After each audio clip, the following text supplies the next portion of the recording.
Hey everybody, welcome to the Voxology Podcast. Michael Leary, Timothy John Stafford. It is Friday, January 5th, and this will come out on January, 6th, 7th, 8th, on Monday the 8th.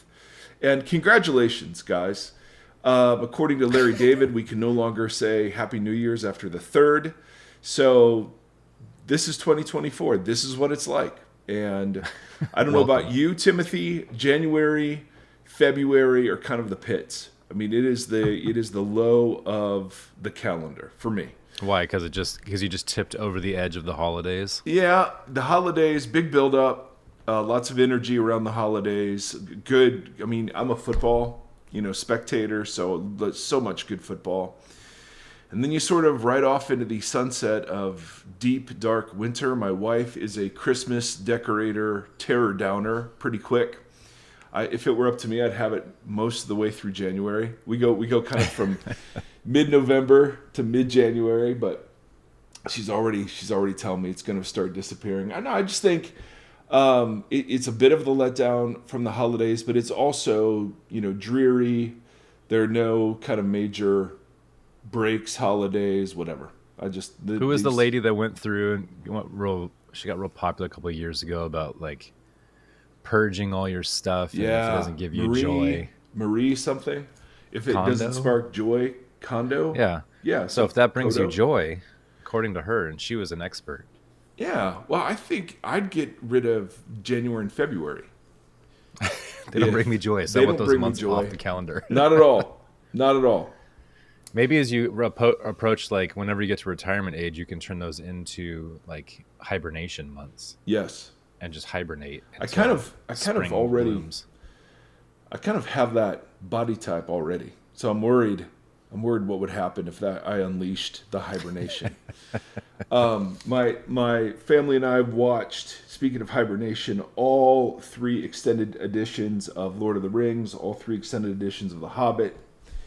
And you did it all. We did it all, and we just started the Amazon show. Oh wow. Yeah. So anyway, I mean, that's, I don't think... You guys are in it to win it. When John Piper wrote his very famous book, Don't Waste Your Life, I think this is the life he was worried about, not wasting. I don't know. That was Lord of the Rings. So after you told me that you guys had at least done the original series, my wife and I, when I was 6, sat down and watched the first film extended. Yeah. But it took like all day, and then all of a sudden the kids were home. We're like, okay. Yeah. I mean, it's 1 a day. You can't do 2 a day. I forgot how long they were. They're 4 hours each. And then the Return of the King is almost 4.5 because you have 18 goodbyes. That's right. So, but I had not done that. I had not done that since they came out. I don't think I have either. And so it was fun to kind of go back and then watch Hobbit. I appreciated Hobbit more, actually, as I've gone away from it. So all that is to say, no one cares. Dear listeners, thank you.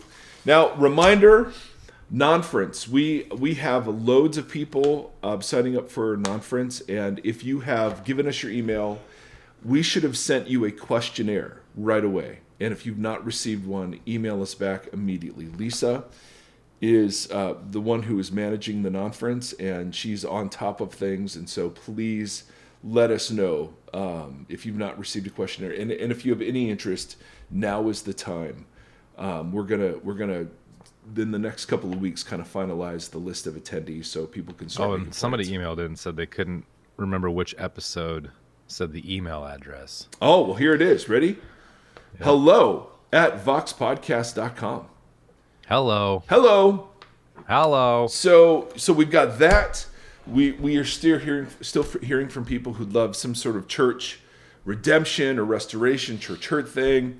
And then, doggone it, you guys, there have been emails over the last couple of weeks that have been so meaningful to us about things that have been going on and ways in which our community has been helpful to other people. And so just thank you. Thank you for the encouragement. Thank you for those of you who've joined Patreon and given and all the things. I mean, it is just so super humbling. So having said all of that, we're going to be short and sweet today. Tim Stafford was sick, has been sick all week. Mike Erre Just got over some food poisoning, and I'm feeling not great still.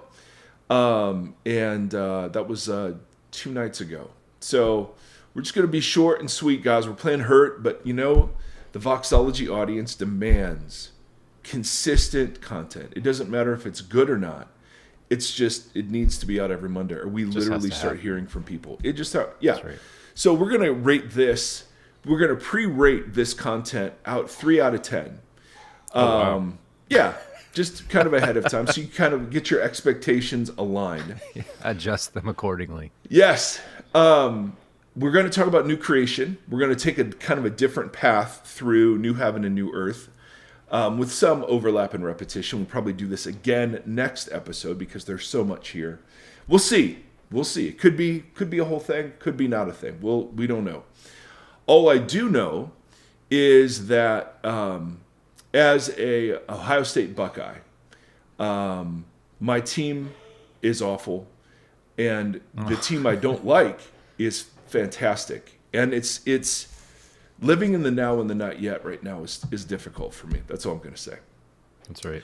So we talked last episode about the idea of God's restoration and rejoining of heaven and earth. That in Genesis 1 and 2, heaven and earth are a way of speaking of what's up there and what's down here. And those were joined together. God dwelt with the humans in the middle of the garden. I mean, it's this cosmic temple space. And that space gets ruptured somehow, some way by the entrance of sin and death into the world. And so the humans are cast from Eden, and outside of Eden, they find other humans, and they find civilizations that are happening. And it's just an interesting progression, because the first murder takes place, the first cities are built, the first polygamy is mentioned, we begin to see the escalating violence. It's this sort of rippling effect of sin and death out into the world. And then there are promises throughout the text of God dwelling among his people, that there will be overlapping space where heaven and earth sort of overlap. And sometimes that was momentarily with Jacob or Moses, and other times it was more permanentized, like the temple or the tabernacle. Jesus, of course, arrives on the scene as the human, divine, like temple space where the realm of God and the realm of the humans overlap completely and forever. And so those of us in Christ now become called part of this temple that God is, this heaven and earth space that now overlaps in Jesus. And then we have an ultimate picture of that when in later New Testament writings, they talk about the reconciliation of all things, the renewal of all things, and the reconciliation or restoration. I don't remember which one I just said. See my comments about food poisoning earlier. Now, the prophets also talked about something like this. So in Isaiah, the prophets had a way of talking about this restoration and reconciliation that began in Christ, and then we await some sort of future consummation. And so Isaiah 65, this is a part of a long oracle about the new thing that God is going to do. See, I will create a new heavens and a new earth. The former things will not be remembered, nor will they come to mind. But be glad and rejoice forever in what I create, for I will create Jerusalem to be a delight and its people a joy. So we're talking about, this is post-Babylon exile. There are 3 different sections of Isaiah. Some think are 3 different books of Isaiah. This section of Isaiah is the most hopeful, the most future-oriented. It's the return of exile, but it has some sort of cosmic sort of implication. So it's not just good news for Jerusalem, but it's good news for the whole cosmos. And so God says, I will create a new heavens and a new earth. And Jerusalem will be a delight. And it's interesting because the word delight, one of the words for delight in Hebrew is the word Eden. So literally the Garden of Eden is the word for Delightful. delight, which is just, which is amazing. I mean, what a phenomenal word. and its people will be a joy. I will rejoice over Jerusalem, and I will take delight in my people. So they will be a delight, and God will delight in them. The sound of weeping and of crying will be heard in it no more. Now, this is the first time we get the combination of new heavens, new earth, and Jerusalem. That combo is what Revelation 21 and 22 spends a lot of time on. A new heaven, new earth, and new Jerusalem. And so here, and we remember this from Revelation, here we have the instance that there will be no more sorrow. There'll be no more crying or grief. And there'll be no more, not living to old age. Never again will there be in it an infant who lives but a few days, or an old man who does not live out his years. The one who dies at 100 will be thought a mere child. The one who fails to reach 100 will be considered accursed. Now, don't push this for literalism. This is just saying people will live long and flourishing lives in this epoch that's being described here in the third part of Isaiah. They will build houses and dwell in them. This is one of the promises of the return from exile. When Israel first arrived in the promised land, there were houses already built for them. And they just lived in them. And then when they went into exile, they didn't get to live in the houses that they themselves had built. Right. Israel will plant vineyards and eat their fruit. No longer will they build houses and others live in them, or plant and others eat. For as the days of a tree, so will be the days of my people, my chosen ones, will long enjoy the work of their hands. Remember, one of the curses or the laments over the fallen nature of the humans was that work in Genesis 2 had become painful toil in Genesis 3. Now work is restored from painful toil into something that brings joy. They, the people, will not labor in vain, nor will they bear children doomed to misfortune.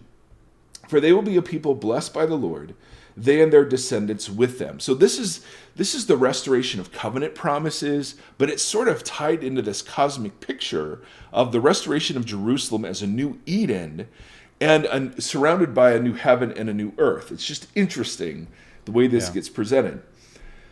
The wolf and the lamb will feed together. So salvation in the Bible extends to the created realm too. This is consistent with what both Jesus and Paul teach in the New Testament. The wolf and lamb will feed together. The lion will eat straw like the ox. The dust will be the serpent's food. They will neither harm nor destroy on my holy mountain, says the Lord. So it's this incredible picture. And it's one of the more detailed pictures of life in new heaven and new earth. Now, we can't push it too far for specific literal details, but notice what's being described here is very much Eden-like. Right? There's vineyards and there's planting and there's reaping and there are animals and there's cultivation and the humans are doing something, not just floating around on clouds. It's the restoration of the human project. And it's really, I think, the restoration of the image, right? Of doing meaningful human work. Right? In an embodied situation on physical creation, with physical creation. So the prophet spoke about this using this phrase, new heavens and new earth. And so I want to tease out that phrase throughout the rest of the text, because so we read Genesis 1, God created the heavens and the earth. And then here in Isaiah, God will create a new heavens and a new earth. Okay, we're not sure. Does that mean he's destroying the old one and starting over? But it's not floaty space. It's like ground incarnated, embodied space, right? That sounds a lot like what we were intended for in Eden. Yeah. Now Peter talks about this. He pulls this phrase forward when he's talking about people in his churches who are afraid they've missed the coming of the Lord the second time. They're afraid that they've missed it. Now they're being mocked because it's 40 years after Jesus has left and the church has been saying, hey, Jesus is coming back, and he's still not come back. So this is one of the most relevant pieces of the Bible, but it's tricky. but it pushes the new heavens and new earth storyline forward in a manner we want to appreciate. All right? Okay. So, dear friends, this is 2 Peter 3. Dear friends, this is now my second letter to you. I have written both of them as reminders to stimulate you to wholesome thinking. I want you to recall the words spoken in the past by the holy prophets and the command given by our Lord and Savior through your apostles. Above all, you must understand that in the last days, scoffer will come, scoffing and following their own evil desires. They will say, "Where is this coming he promised?" Ever since our ancestors died, everything goes on as it has been since the beginning of creation. Which, a very legitimate question. Peter responds.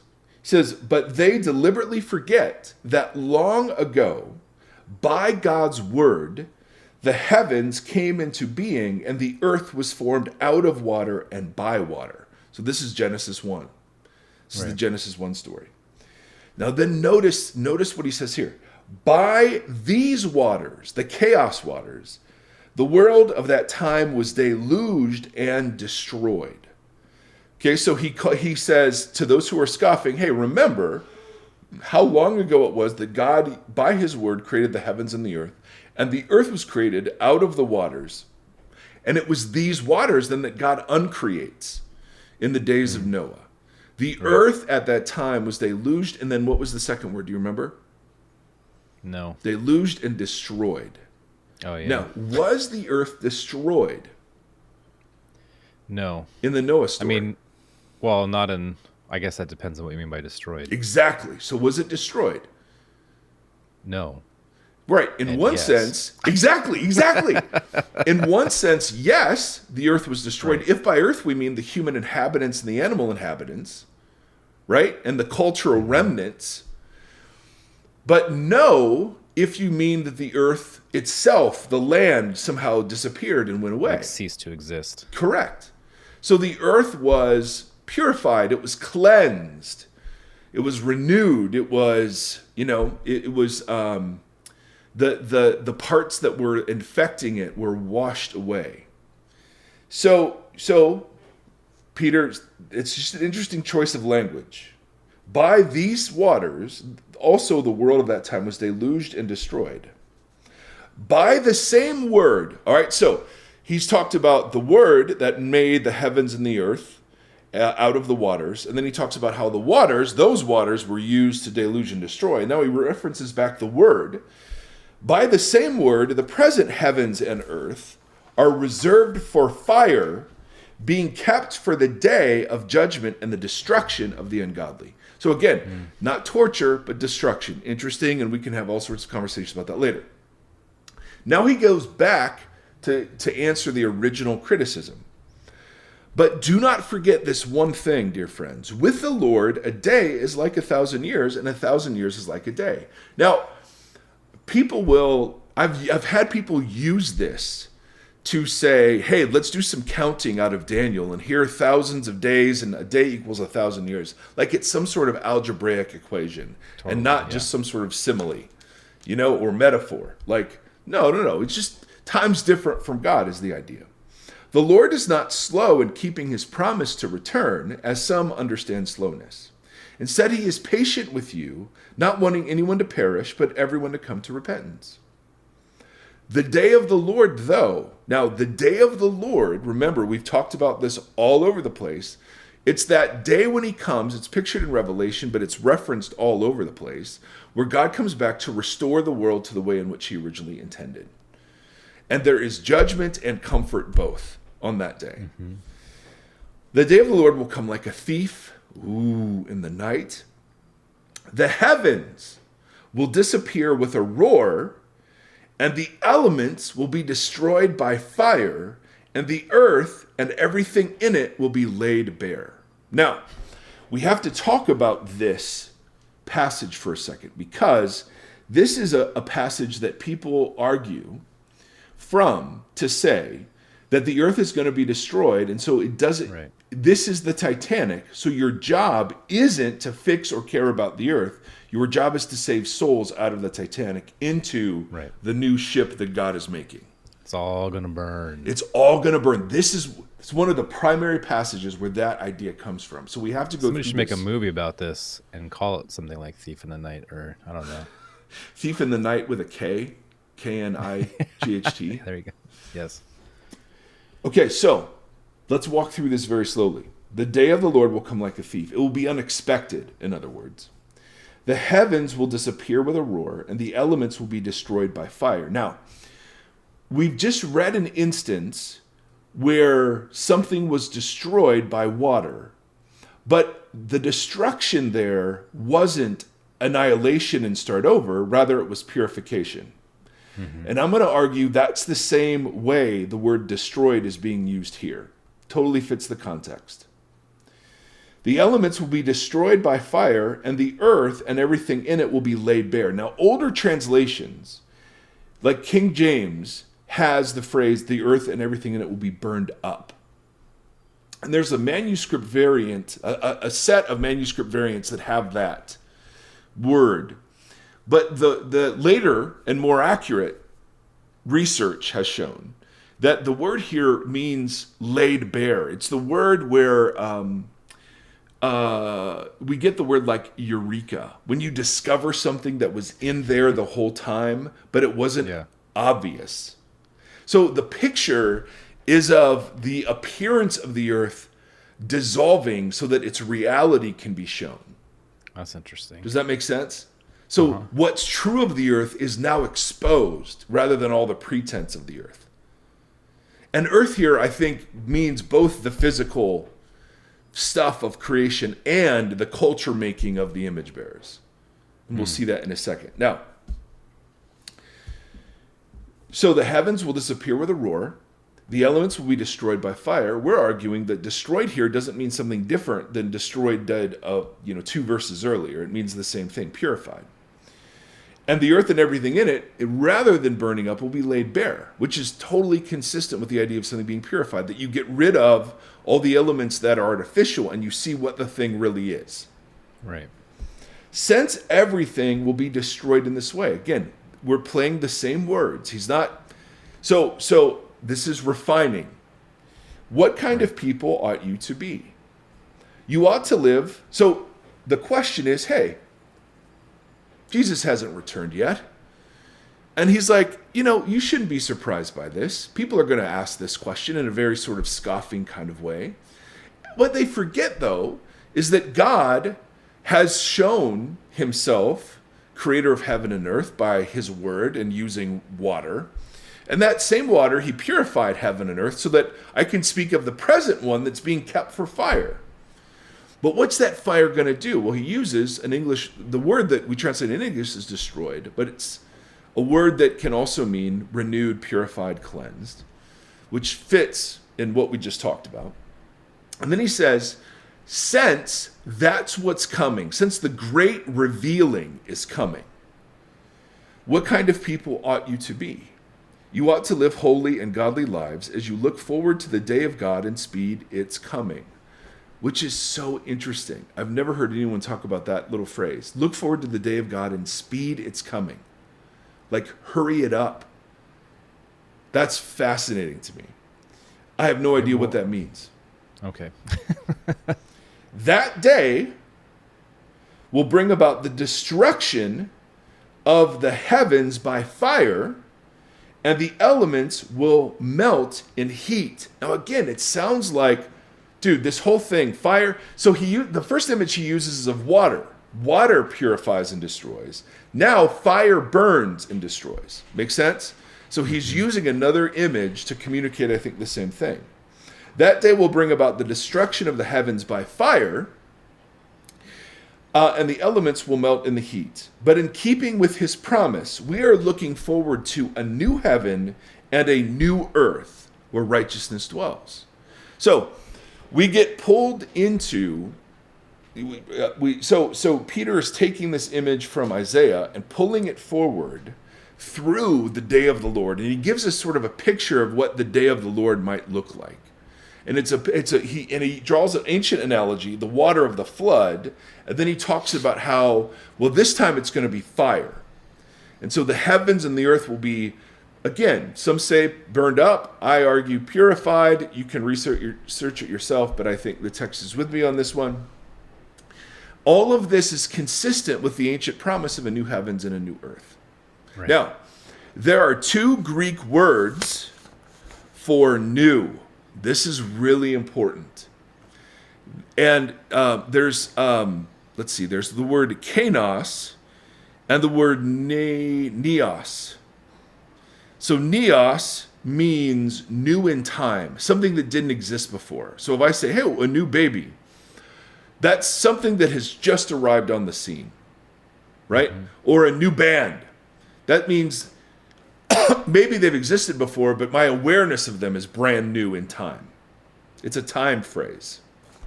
Right. Kainos is a qualitative phrase. It's a new kind of something. So it's congruent with something that has existed before, but it's a new kind of that thing. So when Jesus talks about in a previously existing genre. Yes. So when Jesus talks about a new wineskin, that's the word he's using. Not a brand new wineskin no one's ever seen before, but a new kind of wineskin. Yeah. So neos is a time word, right? A quantity word. The first wineskin was someone's like, I'd like to take this wine with me, but I don't have a big enough cup. Exactly. Someone's like, here's a brand new thing, we're going to call it a wineskin. And they improved on it ever since. Kainos is a quality word. It's a new quality of a thing. So the idea is so what's being used here is the word kainos is the point. It's not the time word, hey, I'm bringing a brand new. Because the question is, when Jesus in Revelation 21 says, I'm making all things new, does that mean he's making all new things, or is he making all things new? And that's the same word, the kainos. Yes. So the word being used here isn't the all new things word. I'm burning it all and starting over. It's the word that means I'm making all things new. I'm bringing a newness to the things. Now, that's totally consistent with what he does with resurrected bodies. Paul says, 1 Corinthians 15, we'll look at it next episode probably. 1 Corinthians 15 says we still have bodies, but it's a new kind of body, right? So there's continuity in the sense that it's still a body. People can recognize Jesus, but there's discontinuity in that it's a different kind of body. And Paul calls it a spiritual body. Now, that doesn't mean it's disembodied, but it means it's running on different fuel. So Jesus kind of shows up into locked rooms and, does all the weird Jesus things that he does. What's interesting, too, is because it's hypothetically, when we think about being made new, so like this purified or whatever, perfected or some kind of new version of our bodies. Yeah. I always think about that within regards to Jesus showing up with the scars. And like, is that part of him being made new was not being made perfect in our understanding of perfect? No, don't use perfect that way. Okay. What would be a different word? To be made... to be restored? Yeah, I don't know. I don't know what the word is, but do you know what I'm getting at? Like, he shows up with the scars, and the scars are part of it, and I don't know. It just kind of it changes what I feel like that ethereal, spiritual entity that we would be. Yes, exactly. And so that's why the Bible makes a big deal that the resurrected Jesus eats and is hungry. Right. It's that same. It's like interesting. It's a new kind of body, but it's not a new body. It's not a brand new body. It's contiguous with his old body, but it's a new kind of old body. Yeah. Yep. Right? It's interesting. Yeah. So he calls the old one perishable and the new one imperishable. The old one is mortal. The new one is immortal. And we want to make it. We want to make those words into the new body is just a spiritual body, and the old body is a material body, and that's not it. This is a new kind of material body. But the fact that kainos is used here, totally, for the word new, shows that we're not talking about destroying and wiping everything out of existence and starting over. What instead we're talking about is the renewal or the cleansing of or the restoration of it. It's consistent with all those words that Paul, Peter, and Jesus used that we looked at last episode, right? So this, Right. I think the whole story is congruent in saying this. The earth and the heavens are good, but they will be purified from all that has defiled them.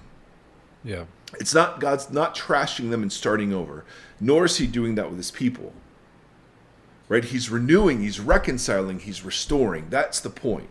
And so when you get like a miner who's pulling gold nuggets out of the river that are covered in have rocks. They were there the attached whole to them. time. Yeah. But he just And the uncovered miner them. cleans that off, and That's right. and exposes its true self, or I don't know how you. Yeah, would word he exposes the reality behind the appearance. that. Right. So there's some sort of great, and so there are other passages that use light as kind of the metaphor for God's exposing everything. What was said in darkness will now be brought into the light. Other places it's fire. We'll look at one of those in just a second. Again, Peter talks about water very similarly, and then he transitions into the fire sort of metaphor. And that light works well as well. Like if you walk into a completely dark room, the things that are there. Yes. They just haven't been Exposed. Yeah.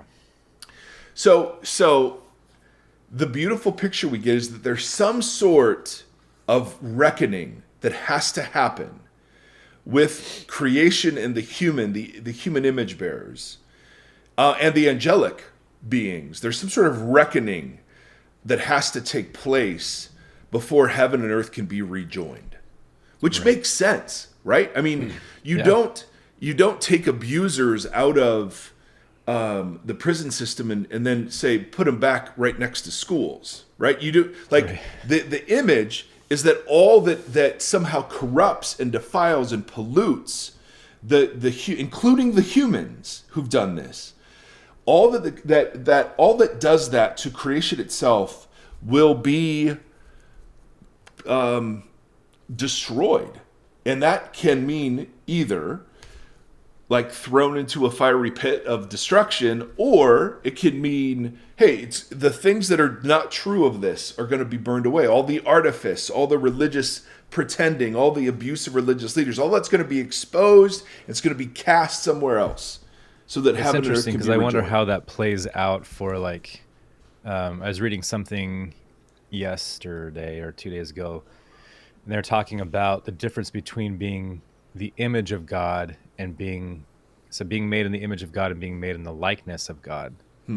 And one being that everybody is made in the image of God. Even the worst people that you can think of are humans who were made in the image of God, but they're not living into the likeness of God.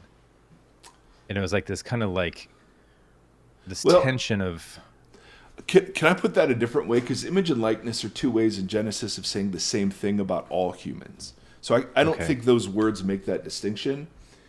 But Carmen, Imes, I think, I-M-E-S, talks about the difference between carrying the name of Yahweh versus being made in God's image or imaging the name. So we all image God, but not every image bearer carries the name of Yahweh. Carries the image, yeah.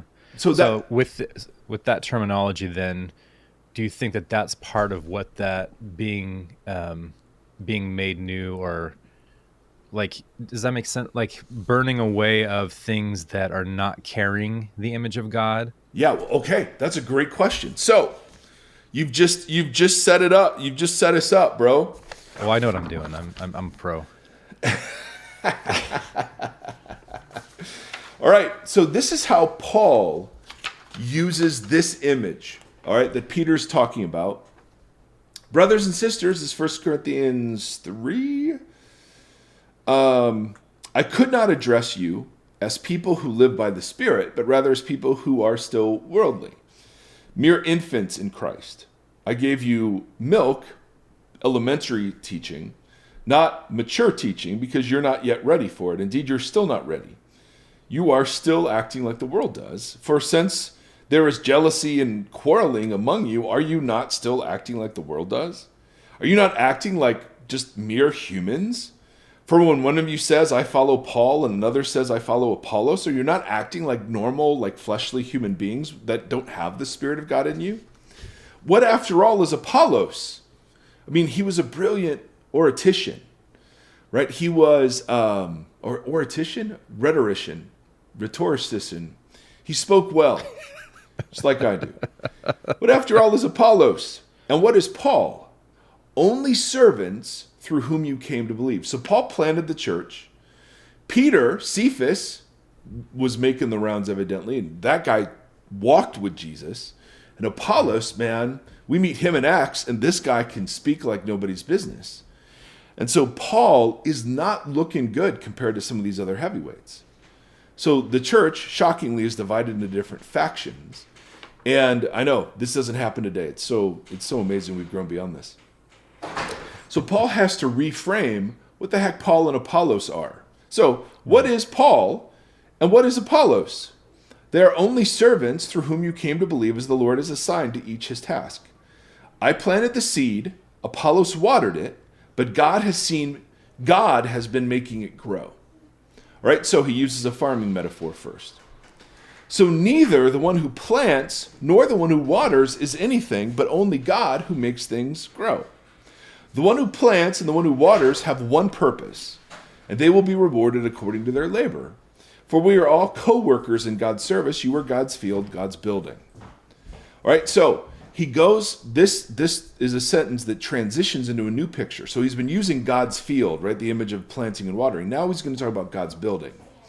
By the grace God has given me. Oh, ladies and gentlemen, first day back from Christmas break. Yes. Dude, how was school Shortest today? school week ever. Good to see you. I missed you. I missed you too, Mike. It's been so fun. Oh, and there's Hannah. I got another got the week whole with crew. Hannah. So great. Yes. Yeah, Seth Erie, what did you do today? Send nudes, and it's a reference to noodles. Thank you, Hannah. Noods, just for those not watching. Just to be clear. Yes. Seth Erie, how was your day? What'd you do today? It's good. I have recess. You had recess? Was. Lunch. I Yeah. have science. Science, and nice. social studies. You had social studies too? You had all that today? Yeah. Man, that's a lot.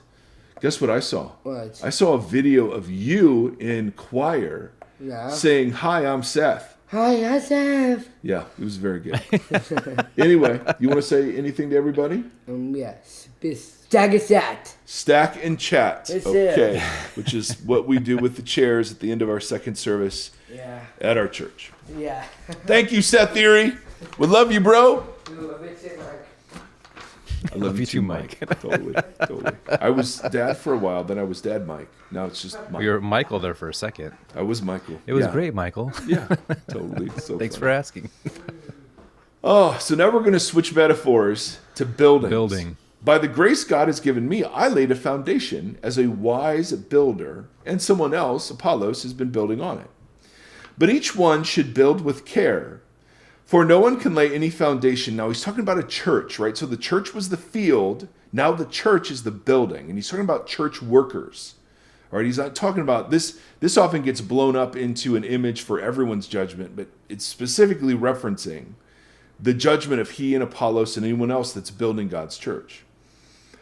For no one can lay any foundation other than the one that has already been laid, which is Christ Jesus. If anyone builds on this foundation, so if any church leader builds using materials that are crappy, like wood, hay, or straw, versus people who use materials that are precious, gold, silver, costly stones, their work will be shown for what it is, because the day, now anytime you come across the day with a capital D, we're talking about the day of the Lord. Because the day of the Lord will bring it to light. It will be revealed, there's that word, revealed, or laid bare. It will be revealed with fire, and the fire will test the quality of each person's work. If what has been built survives, the builder will receive a reward. If it is burned up, the builder will suffer loss, but yet will be saved, even though only as one escaping through the flames. All right, so this is such fascinating imagery. And I don't know, like, how literally to take all of this, right? Because we're dealing with water and fire and light, and they're symbols of something, but I take what they're talking about very literally. Right. And Yeah. the Bible is universal, that there is a reckoning that happens before heaven and earth are rejoined. Absolutely. The prophets talk about this. Jesus talks about this. The New Testament warns against this. Revelation shows us what this looks like. It's some day of the Lord. But notice, now that image of fire revealing something that we just saw used in 1 Peter or 2 Peter. I always forget which one, 2 Peter. Now that's being used to judge the work of those that were building the church. And that some of their work, if it's of Christ, actually survives into new creation, whether other parts of their work does not. So, I mean, I find all of this just so absolutely fascinating.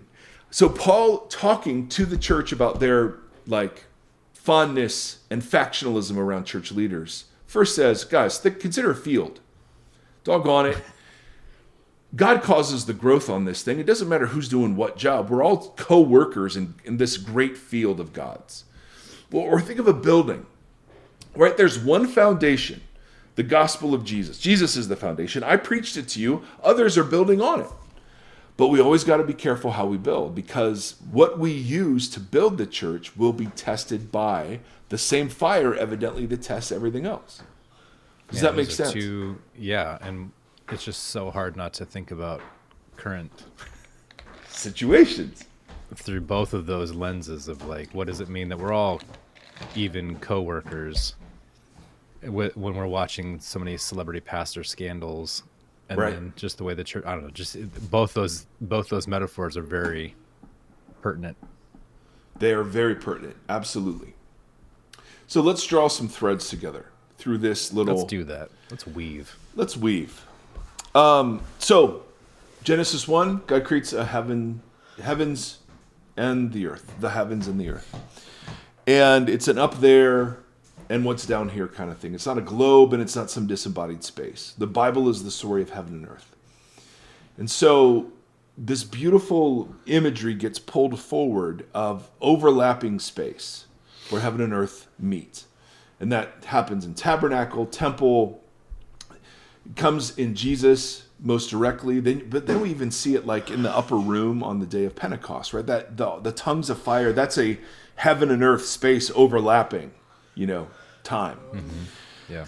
And so the church gets brought into, because the church is in Christ, and Christ is where heaven and earth now meet. He's the ruler of both now.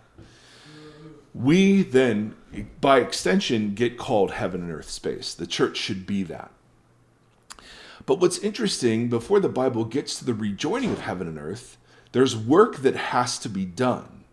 And that work that has to be done is pictured as light, fire, water, as some sort of reckoning with what humans and fallen spiritual beings have done with the place. And so, we spent loads of time in Revelation talking about the day of the Lord. Well, it's also referenced here, right? Paul talks about it when he's talking about church leaders and their work in the church. Peter talks about it when he's talking about the second coming of Jesus. So all of these motifs are flowing together and being used. But what they're pointing to is consistent throughout the whole story: a new heaven and a new earth. And new, in these instances, doesn't mean brand new. It means a new kind of thing, a thing that's been tested, a thing that's been purified. If I say, hey, I just found some new gold, does that mean the gold just came into existence, or I just found the gold that was already there? Do you know what I mean? So it's kind of new to me. And so when we get to Revelation, all of this is being wrapped up so beautifully. So, when we get to Revelation, man, I got notes everywhere. I got pages and pages of notes. And they're all sprawling all over the place. All right, there's Isaiah. There's Peter. Boom. Revelation 21. Then I saw a new heaven and a new earth. Now, the word new, again, is the word kainos. It's not brand new. So it's totally consistent with Peter saying, Paul saying. For the first heaven and first earth had passed away. Now, this can't mean, passed away can't mean it just disappeared and started over and it was toasted. But it means, because this is what Peter says, right? Peter even references the earth that was washed away through the flood is different from this present heaven and earth, right? Which is so interesting. And if only the earth was flooded, how come there's a new heaven and earth, right? If only the land was flooded, which is totally interesting imagery. But then I saw a new heaven and new earth, for the first heaven and first earth had passed away. There was no longer any sea, a Genesis image. The chaotic waters are gone. I saw the holy city, the new Jerusalem, coming down out of heaven. So here we read the culmination of that verse in Isaiah. We have new heaven, new earth, Jerusalem, right? I mean, you could not end this more beautifully. And the city of God is now it's bridal imagery. It's like, you know, the joy when you are so pumped to see someone you love and adore get married to someone else you love and adore. Like, that's what the universe is doing in this thing. I heard a loud voice from the throne saying, "Look, God's dwelling place is now among the people. He will dwell with them. They will be his people. God himself will be with them, be their God. He will wipe every tear from their eyes. There will be no more death or mourning or crying or pain, for the old order of things has passed away." Right? This is channeling Isaiah. He who was seated on the throne said, "I am making everything new." And what's the word new? I'm making everything kainos. Right. Now, what happens in Revelation 22? So we get the new temple city, Jerusalem. But in Genesis 22, now we get the new Eden. So it's fascinating. Genesis 1 kind of corresponds to Revelation 21, new heavens, new earth. Genesis 2, about the garden, corresponds to Revelation 22, where we begin to read Garden of Eden stuff all over this new creation. The angel showed me the river of the water of life, as clear as crystal, flowing from the throne of God and of the Lamb down the middle of the great street of the city. One of the things the author of Genesis wants us to know is there's one river flowing through Eden that turns into 4 great rivers. On each side of the river stood the tree of life, Garden of Eden, right? Reference there, bearing 12 crops of fruit, yielding its fruit every month.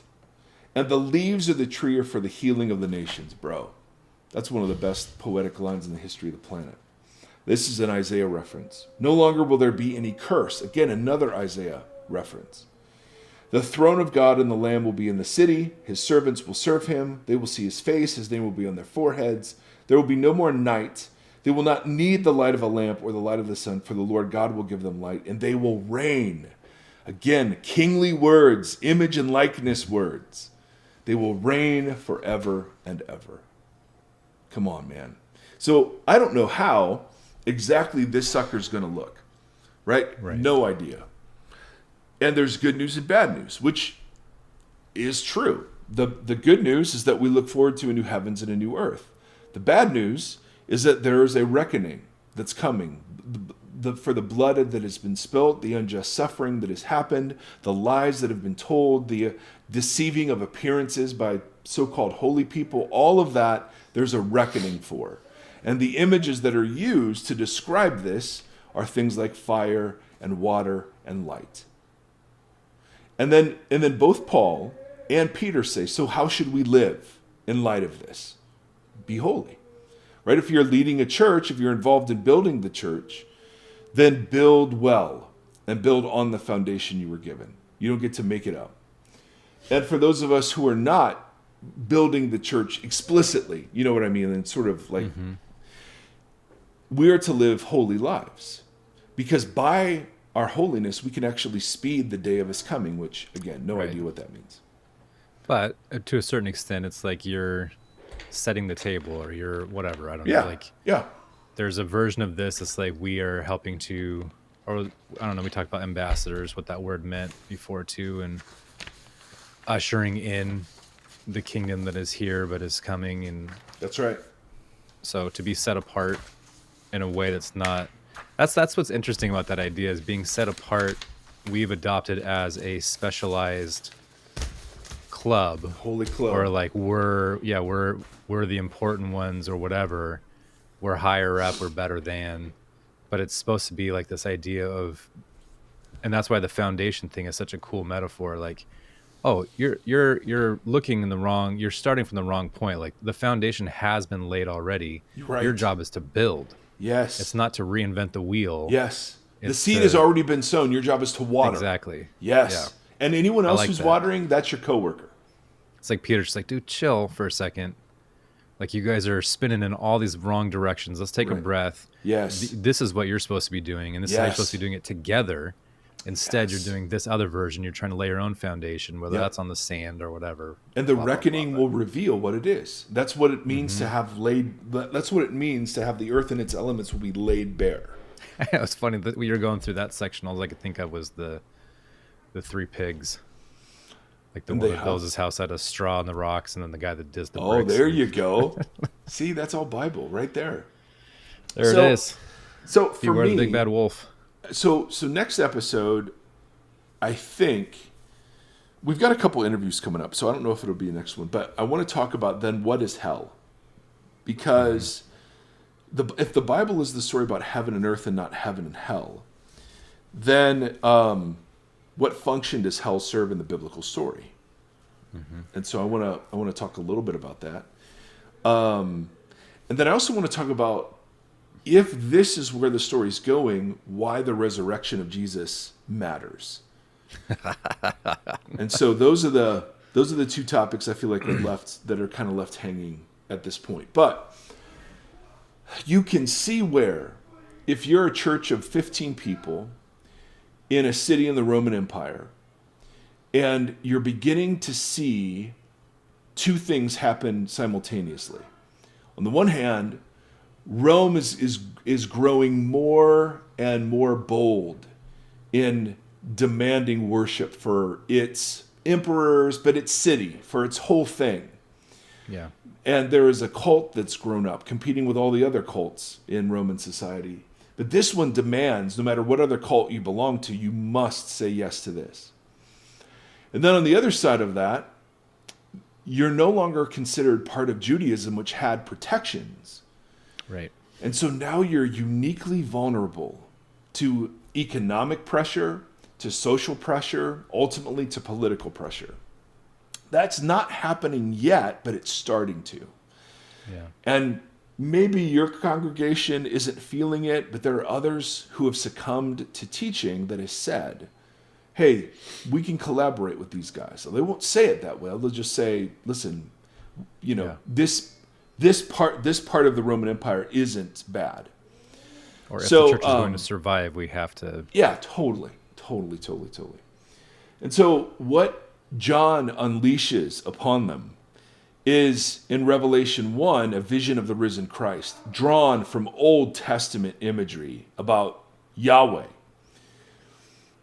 And then he has this risen Christ, and different parts of the symbolism begin to speak to the seven churches. And he's promising things to those who overcome that only get rewarded in Revelation 21 and 22. A stone with a new name, or the access to the tree of life. And then he begins to systematically unveil what sits behind the propaganda of Rome. And the first thing he does is he gives us a vision of what's happening in the heavens, the real heavens. And he uses imagery that Rome used for the propaganda of their cult, but he uses that and he wraps that stuff around Jesus and the one who sits on the throne. So now you've got a bunch of Old Testament imagery combined with Roman propaganda imagery now being applied Trinitarianly to the one who sits on the throne, the Lamb, and then the sevenfold Spirit of God. Fascinating. And then we begin, then after the comforts of 4 and 5, then we begin with the warnings. That the day of the Lord, the historic day of the Lord, that has come against every evil empire, is coming again against Rome, but will ultimately come when Jesus returns. Yeah. And the warnings are graphic, and yet we meet remnants of God's people who are still faithful, who despite the cost, the social cost, the economic cost, the political cost, have stayed faithful. And so that story gets built into the tale of two cities, Babylon and all that befalls it, and the New Jerusalem and all that that befalls that. And Right. so, and you're picking up on tropes that have been developed all throughout the biblical story that are just assumed in a lot of cases. And so Revelation is just building layer upon layer on what God's going to do to Babylon, and it's so consistent with what he's done to the Babylon of Israel, the Babylon of Babylon, the Babylon of Egypt, and the restoration of Jerusalem. It's so consistent with what he promises in Isaiah about what will happen in the New Jerusalem, or Jeremiah, other places where the exile's over and restoration happens. So all this gets mixed up in Jesus, and Jesus launches the new creation project, but he launches it in the realm of the Satan, right? The Satan is the one who's dethroned in the ministry of Jesus. It's not Rome, although that will happen. And so Jesus ends his ministry by saying, I am now Lord of heaven and earth. For the first time since Genesis 2, Lord of heaven and earth is like ruled by the same person. And now, church, your job is to witness to that, to benefit from that, to announce that, proclaim that, and to live in light of the fact that there's a great reckoning coming that will show what's true and good and aligned with the coming kingdom and what's not. Yeah. And even the work of those who are trashed. I mean, and this is such an interesting thing. Like, so if somebody builds a crappy church, evidently they get in, but their work doesn't survive. I don't even know what that means. I can't press that image for literal details. Right? So for me, this is such a congruent picture to how the text starts. Right? In Genesis 1 and 2 and 3, it makes sense that it ends this way. It could only end this way. Right. And the ending and the beginning tell us then what the emphasis is through the middle. And so when we read Jesus with Genesis 1 and 2 and Revelation 21 and 22 in view, then we read Jesus so differently than if we read Jesus just using Genesis 3 and Romans 3, and make it a sin story. Yeah, it's very interesting. I was talking to my wife yesterday about, we were talking about AI and ChatGPT, because as English teachers, as the new semester starts, that's on every teacher's radar, is being able to pick apart, because it's just getting more and more intuitive as it grows. And I was like, I can't remember if it was Plato or who it was, but we've talked about this before a little bit, but that the written word was going to be the end of the human race, because everything was an oral tradition. So everybody had all this knowledge that they just shared with one another. And it was this, the tradition went forward. And so as you're going through all of this, and you keep talking about how the first century people had this knowledge in them. Yeah. So when these letters come, they had, so not when we talk about them, the list, but a lot of them, the Jewish ones. A lot of them. And people were already reading at that point. So maybe Plato was right. So you see, it's just so interesting, because it's like we've gotten somewhat lost in it, but not from it's not all nefarious stuff. Some of it has just been simple ignorance. Sure. Right. And I don't mean that in a derogatory way, just in the fact that tradition didn't hold, and instead we rely on, it makes sense that we've made it such an emotional thing and allowed emotion to dictate truth in certain ways, or how you feel, or what it feels like to have God, all that language that we kind of grew up with. Yeah. When you don't have all those bits and pieces built into the narrative in your head, other people do it for you, whether that's good or bad. So it's interesting when you look at these images of Peter just being like, hey, settle down. The foundation is set. Just build on what exists. But we're kind of built against, or we've accommodated against that in a certain way with how we've progressed. And it's just when we talk about history with from the written word to the printing press, to the Roman road, to the radio, to the TV, to the internet, and how information disseminates itself. That's all human trajectory, it's progress. Yeah. But at the same time, we've lost some kind of really important tidbits. And I just see Peter, and even Paul does this too, hey, whoa, good job, guys. However, like, And this is scale within it a back, tone it generation down. of Jesus. They were already Right. beginning to lose. And so now that we're, a couple thousand years out, Yeah. it is interesting. You can see why people were just like, is he coming back tomorrow? Is he here yet? Is he here Yeah. yet? Is he here yet? Is he here yet? Yeah. Yeah. And you It's so interesting. and This whole there's some, experiment's interesting. it is. And what I love about the Bible is that it doesn't hide that. It doesn't hide that the early church was really ugly at times. It doesn't hide that there was still some ethnic arrogance. It doesn't hide that even its own leaders were fallen and frail and had to be corrected. And it doesn't hide that people were mocking it, saying, well, where is this Jesus? Like, again, I don't see anything from ancient literature like that is so self-critical and self-aware. Right. And tells the story warts and all without trying to clean it all up. Yeah, because we're used to salesmen, so it's not this is not a product that you sell in that kind of way. Yeah. Or at least we've kind of tried to polish it or change it. Yeah. To make it appealing. Absolutely. And like I cut off the 2 Peter passage right before the part where Peter says to his churches, hey, Paul talks about these things too, but he does it in a way that's really hard to understand. Like the ultimate buddy cop. Totally. The two extreme personalities that don't quite get along better. Absolutely. And you're just like, it's Lethal Weapon. So that's funny. That it's a two-edged sword, bro. Lethal Weapon 5, the Word, Peter and Paul. I could go off on this because I find it. I love that Paul, when he doesn't have a command from Jesus, doesn't make one up, but just says, "Hey, I don't really have a command from Jesus, but this is what I think." Yeah, and he's clear about that. Yeah, I don't know. It just has a ring to it, where, and that very humanness that makes it so compelling to me. When you first discover that humanness, if you've been given the golden tablets, it fell from heaven perfectly view, that very humanness can cause you a lot of grief. But to me, it is glorious and evidence of inspiration far beyond, let me give you the 15 arguments for the inerrancy of the Bible.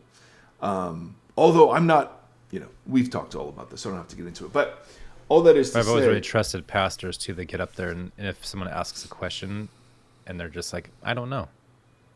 Yeah. Instead of trying to, because I've also sat in a lot of churches where they'll try to take something else and kind of shoehorn it in through to try to give that person an answer that sounds spiritual, but they're pulling it from something else. And it's there's a lot of power in I don't know. Let's go find out. Yeah. Yep. Yes. And that Peter would go, I'm not really sure how we should handle this, but as one who's been approved by Christ, here's my take. I love it. Take it or leave it. Yeah. So all that is to say, bro, we did it. We're through. Let's both recuperate. The people demand better than a 3 out of 10. They deserve it. We made it over an hour, so it's at least a 4. Well, what we lack in quality, we make up for in quantity. There it is. So, and that's true of my body. That's our tagline. Voxology Podcast. We lack in quality, we make up in quantity. Blessings. All right, friends, we're going to Neos and Kainos out of here. We hope you have a great day and a happy new kind of year. Happy Kainos year. Happy Kainos. See ya. Thank you for listening to this conversation. The Voxology Podcast is a 501c3 nonprofit organization that is made possible by listeners just like you. If you'd like to partner with us, you can do so at patreon.com/Voxology Podcast or on Tithely, tithe.ly, search Voxology Podcast. You can interact with the hosts on Facebook /Voxology Podcast, or on Instagram @Voxology Podcast, and on Twitter or X, whatever it is, @Mike Erie. Thank you for walking this long road with us.